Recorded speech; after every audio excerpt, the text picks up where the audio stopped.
নমস্কার বন্ধুরা, কেমন আছেন সবাই? আশা করছি ভালো আছেন। এই যে আমার মেয়ে, আমরা দীঘাতে ঘুরতে এসেছি কদিন ছুটি কাটাবো বলে।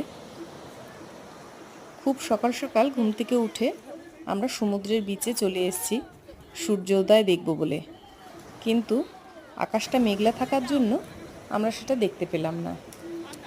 যার জন্য আমি একটু এগিয়ে যাচ্ছি যে ঢেউটাকে খুব কাছ থেকে দেখব বলে। জলে আমার ভীষণ ভয়, কিন্তু তবুও মনে হচ্ছে পায়ের পাতাটা একটু ভিজিয়ে নিই। ভীষণ ভালো লাগছে এই ঢেউগুলি যখন আসছে। বারবার মনে হচ্ছে যে আবার যদি যেতে পারতাম। ভিডিওটা এডিটিং যখন করছি তখন দেখছি আর ভীষণ মনে হচ্ছে যে আবার যেতে পারলে খুব ভালো হতো। বন্ধুরা, তোমরাও ছুটি কাটাতে এরকম দীঘায় চলে আসবে, দেখবে ভীষণ ভালো লাগবে। আর আমরা যে সময় গেছি ওয়েদারটা এত ভালো ছিল, একটুকু গরম ছিল না।